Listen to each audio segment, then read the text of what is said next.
মায়ের কথাগুলো বাবা যখন খুব মনোযোগ দিয়ে শুনছিলেন তখন আমার বুকটার ভিতর ভীষণ ব্যথা করছিল। আর তখন ভাবছিলাম, মেয়েরা নাকি বাবার ঘরের রাজকন্যা, তাহলে কি আমি আমার বাবার রাজকন্যা নই? মায়ের কথায় না হয় আমি কষ্ট কমই পাবো, কারণ মা সংসার জীবনে নিজেকে মানিয়ে নিতে নিতে অন্ধ হয়ে গেছেন, তাই আজকে নিজের জায়গায় আমাকেও বসাতে চাচ্ছেন। কিন্তু বাবার তো কিছুই মানাতে হয়নি, তাহলে বাবা কিভাবে আমার বিরুদ্ধে যাচ্ছেন? কেন মায়ের কথাগুলো বাবা চুপ করে শুনছেন? এই কথাগুলো ভাবতে ভাবতে চোখের পানিগুলো যখন মাথা নিচু করে ফেলছিলাম তখনই বাবা গর্জে উঠল, মাকে বলল, চুপ করো। বাবা তখন মাকে বললেন, তুমি কার থেকে মানাতে শিখেছো হালিমা? যখন আমার মা তোমাকে কষ্ট দিয়েছিলেন তখন আমি তোমাকে আমার বুকে ঠাঁই দিয়েছি, তোমার সবগুলো কষ্ট মুছে দিয়েছি। যখন আমার ভাই বোনেরা তোমাকে অধিকার নিয়ে কথা বলছিল তখন আমি তোমার অধিকার দেখিয়ে দিয়েছি। 40টা বছর তুমি মানিয়ে নিতে নিতে কাটিয়ে দাওনি, তোমার পাশে তোমার স্বামী ছিল। বেয়ান সাহেবা, এবার আপনাকে কিছু কথা বলি। ঠিক আপনার মেয়েটির মতোই আমার মেয়েটিও আমার কাছে অত্যন্ত দামি। আমি এবং আমার স্ত্রী আমাদের জীবনের একটা অংশ আপনাদের হাতে তুলে দিয়েছি।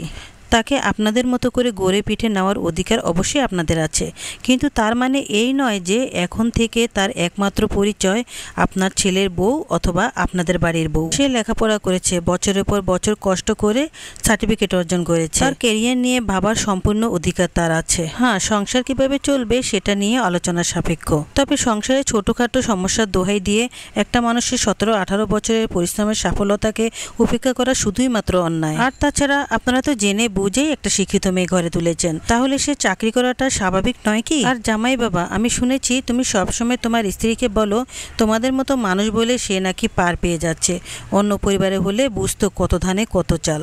আচ্ছা বাবা, একটা কথা স্পষ্ট শোনো, আমরা আমাদের মেয়েকে তোমার জীবন সঙ্গী করে পাঠিয়েছি, বিয়ে দিয়ে তাকে আমার ঘাট থেকে না নামিয়েছি না তোমাদের ঘাড়ে চাপিয়ে দিয়েছি। তোমার যদি বিশেষ অসুবিধা হয় তাহলে আমাকে জানাইও, তোমাদের বোঝা আমি হালকা করে দেব। আমার স্বামী তখন আমার বাবার উদ্দেশ্যে বলল, বাবা আপনি কিন্তু আপনার মেয়েকে শাসনের পরিবর্তে প্রশ্রয় দিচ্ছেন। বাবা ওর কথার কোনো উত্তরই দিল না, আমার কাছে উঠে এসে আমাকে দাঁড় করালো, মায়ের দিকে ফিরে বলল, সবাই ভুলে গেল, আমি তোমাকে ভুলিনি মা। তারপর মাকে বলল, 9টা মাস পেটে ধরে তুমি কিভাবে ভুলে গেলে? তোমার থেকে কখনোই এটা আশা করিনি। আসলে আজ আমার জন্মদিন ছিল।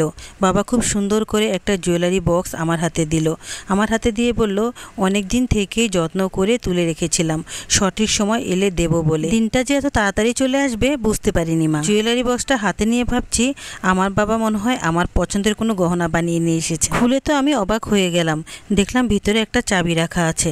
বাবার দিকে তাকাতে বাবা বলল, এই চাবিটার 3টা সেট আছে, তোমার 2 ভাইয়ের কাছে 2 সেট আছে আর তোমার কাছে 1 সেট আছে।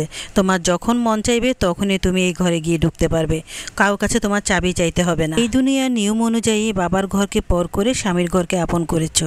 যখনই ভাববে যে তোমার কাছের মানুষটা তোমার প্রয়োজন ফুরিয়ে গেছে, তখনই সাথে সাথে তোমার এই মাথার উপর ছাদ আর পায়ের নিচের মাটির কথা কখনোই ভুলবে না, চলে আসবে।